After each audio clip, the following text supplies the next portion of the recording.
the argument of the feminists, which, by the way, minority of women, like 7% of women in the UK, identify with feminism. It's hard for me to see why you're conflating such radical arguments with actually neutral, kind of like trying to build bridge arguments. We'll get onto that, but let me not. I don't think that mutually exclusive. Let me not derail your point. Sorry. So I was just going to say that, look, when we're talking about different kind of subsections of society, whether it be men, women, blacks, whites, or religious groups, I'm totally for the idea of building bridges, but doing so whilst keeping, for example, one's cultural heritage intact. I think, which we believe. That's what I advocate. So I say, for example, going to exactly the crux of what you want me to talk about. I say that I'm a Muslim, right? There are certain things which I believe are non-negotiables in terms of my, if you like, aqidah, creed. I will never change the fact that I hope to never change the fact that I believe in one God. I hope to never change the fact that I believe in the Prophet Muhammad, and I hope to never change the fact that all the injunctions, including the woman's hijab or the fact that a man can wear whatever, all of these things, I accept them wholesale. Now, whether or not political philosophies, ideologies, etc., have contradictory outlooks on these particular premises or these particular injunctions or whatever prescriptions, for me is irrelevant. But what I would say is this, is that within Islam, and this is the same thing as I said to the guy last week, within Islam is an inbuilt flexibility which allows us to coexist. So whereas we would not agree with someone, the Quran says, "Lakum dinukum waliya din." You have your religion and I have my religion. So whereas we might not agree with these things, with X, Y, Z, we still can agree to disagree. Yeah, that's good. And that's the point, really. No, and I absolutely believe in the freedom to believe without persecution. That's my main thing, and this is why I'm defending mostly about the grooming gangs and whatever. But I have to draw a parallel here, because when you talk about, we can reduce arguments to certain things, and we can go on from there. You need to understand that these are the same arguments, right, that certain idiots like Tommy Robson and all his crew use to justify their vilification of anyone else. But when we talk about the articles, one of the biggest things that I hate about the articles is that it paints people as Muslim, right? Yeah. There is nowhere in the police reports that anyone has been identified as Muslim. They don't collect that information. So where they got that from, I don't know. But for them, it's a reductionist argument to think that because someone is from Pakistan and Bangladesh, automatically they're Muslim. Reductionist argument, demonizing a whole nation that doesn't necessarily need to be demonized. Now, what I'm trying to say is when we reduce arguments and we don't allow deliberation, this is what happens. If what you're saying is that we need to look at the nuances. We look at exactly. Right. So I would agree with that. No, but what I want in particular is I want to talk about a nuance within the Islamic community. Because I feel like that would be something that would be greatly appreciated by people in particular in the West. But also in particular, I think it would give less reason. What's happening? I don't know. I think we're going to have a discussion today. Yeah. It would give less reason for radicals like that to be able to reduce your religion and your culture and your people to one single factor that they deem is suitable for them.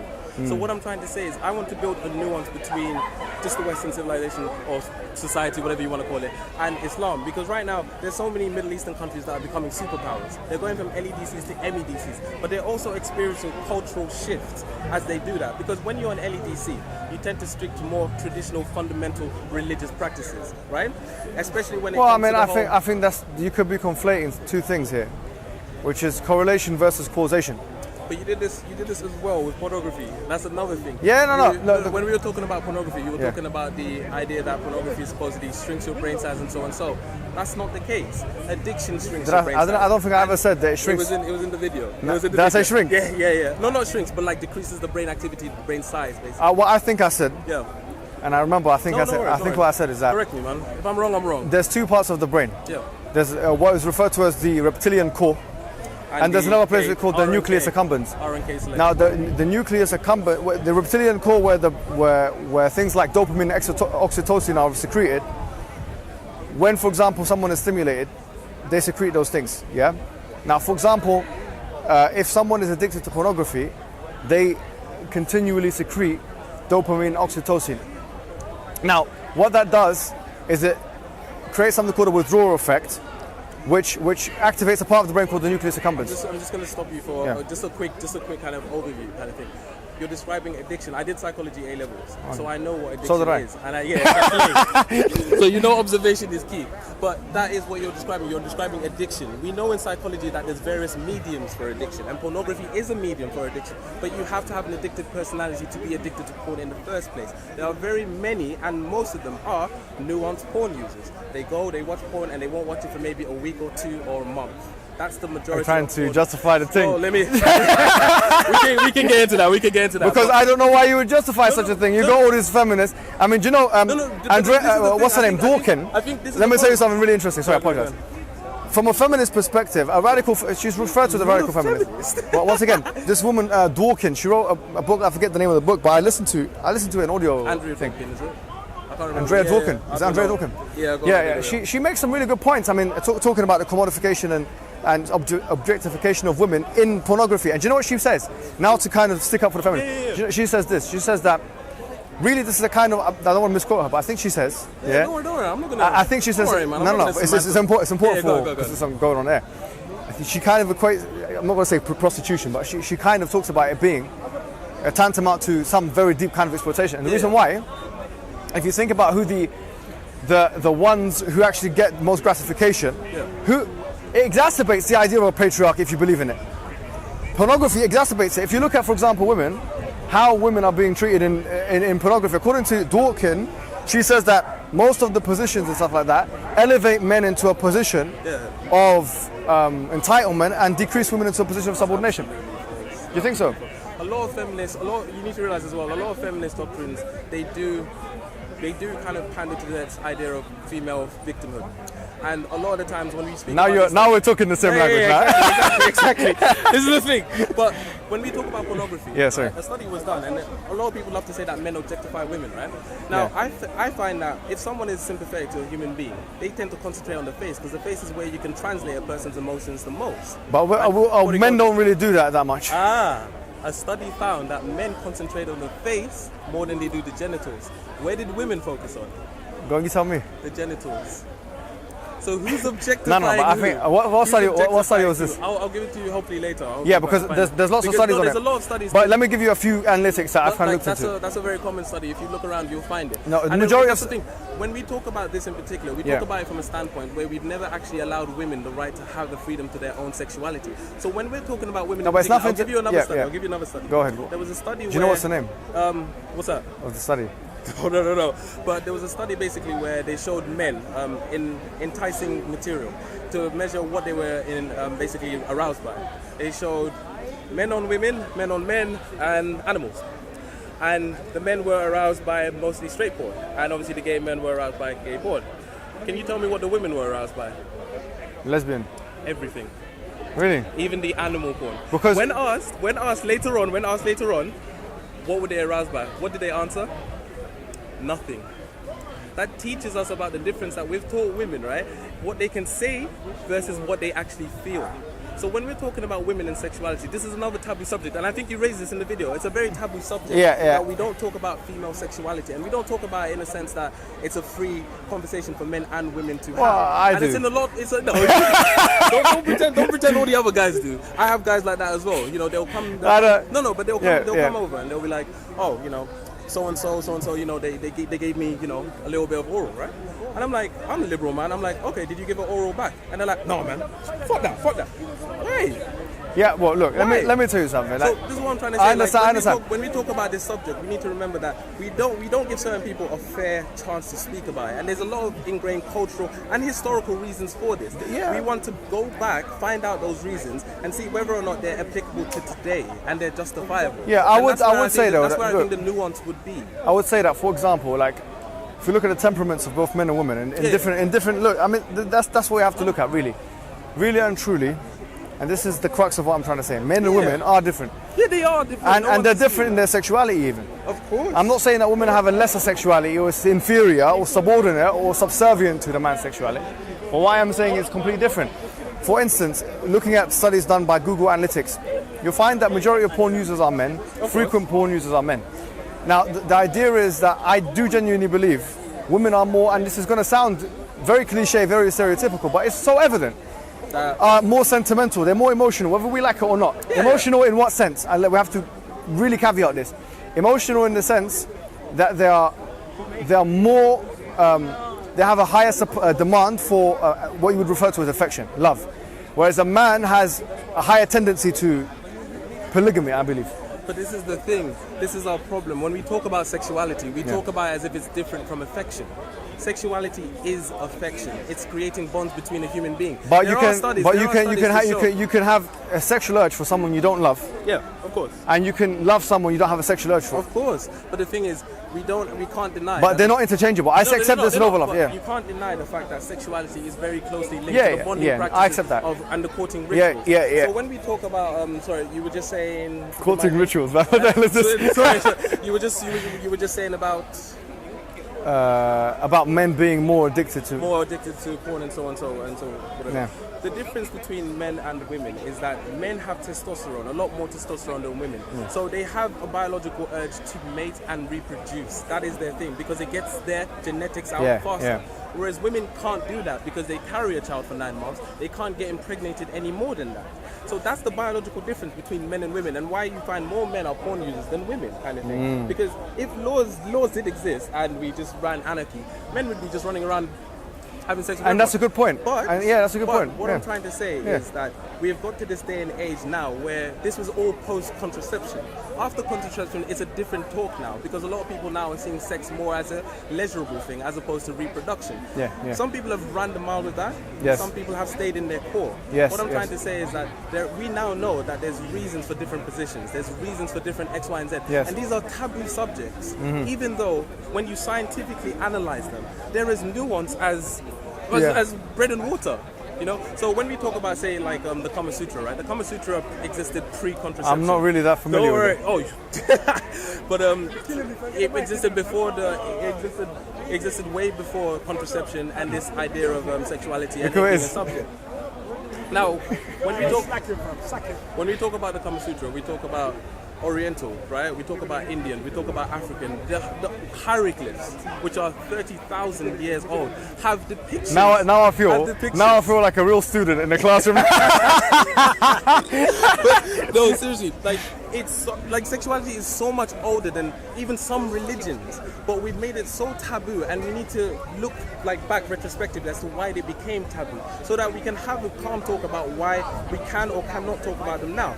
Now, when I see Islam and we see we talk about haram and stuff like that, I think it's a very noble practice because certain things that are haram are things that can astray you from a productive life. And that is the whole point, and that's the core center of everything. Now, when you take that even on, let's say on a light basis, right, you will see improvements in your life. But if you live that way like a monk, right, which certain people can or can't do, you need to realize that there's certain people out here I totally agree with. I agree with you. Out here who are born with deformities. There are certain people out here who are born with certain conditions. That makes the race for them to have a mate a lot harder. Yes. So we have certain outlets for people who may not necessarily have the fair resources in order to gain a mate. No, that's true. When we talk about things that, as if they're haram, when I was saying superstition, I was saying basically the fear to talk about them. And I feel like because of this fear to talk about them, a lot of people seem to view Islam as this very try-hard religion. Yes. And I don't want that for the religion. I know religion is much more complex than that. It's much more multifaceted. And if we gave that kind of not interpretation, but that presentation that we are allowing the conversation, and on top of that, women are working, are in much higher positions now Islamically than men. You're going to see a rise in women who don't know who they want to be with because they've been taught to climb up the ladder, even in cultural Arab places. Right? Yeah, true. So the problem is not that we teach them about they're superior to men or they're equal to men, but understanding that now you have diminished the responsibility to get resources from the man, allowing him to live his life. I agree with that. And drive. That's a good point. Now, when that happens, that's an equal opportunity for men and women to explore their lives, to explore their passions, to explore their that kind of equality sounds excellent. Precisely. So this is what I'm trying to say. We're in this new era of feminists or women that can work and gain resources. We need not see that as a bad thing. We need not see that as a far liberal thing. True. We don't even, women working is not a liberal thing. It's just a thing that is naturally progressed. It predated the liberal age. 100%. You had African women in all women war military units. So that says to us that women can do easily what men can do. But we must not forget the fundamental factors. Like you say, men and women are different. So if there is a war situation, men are going to be at the front line because of their bigger bone structure, their testosterone, and they're more kind of like drawn gravity to like fighting behavior. Yeah.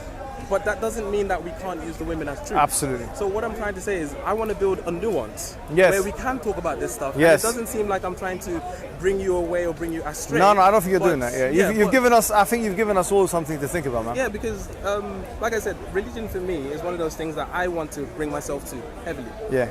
So that's why I've taken the Quran, I've taken the Bible, and I've taken the Torah, and it's going to go on from there because knowledge is endless, and knowledge is something. And what I want you to take as well is my number, because what we need to do sounds like a pickup line. No, buy me dinner first. But yeah, no. If you go through the Quran, anything that you question, seriously, it's just because I think even when you read the Quran, like you said, I think you were talking about like how there are some traits that are barbaric, and you wouldn't necessarily apply them today, but they're very small and they're very contextually. yeah. And what I think I was saying was that they were barbaric. They were barbaric. If you look at it now, do you know in the Quran it says, don't let in your heart. For example, we're talking about zina. It says, don't let in your hearts there be ra'fa.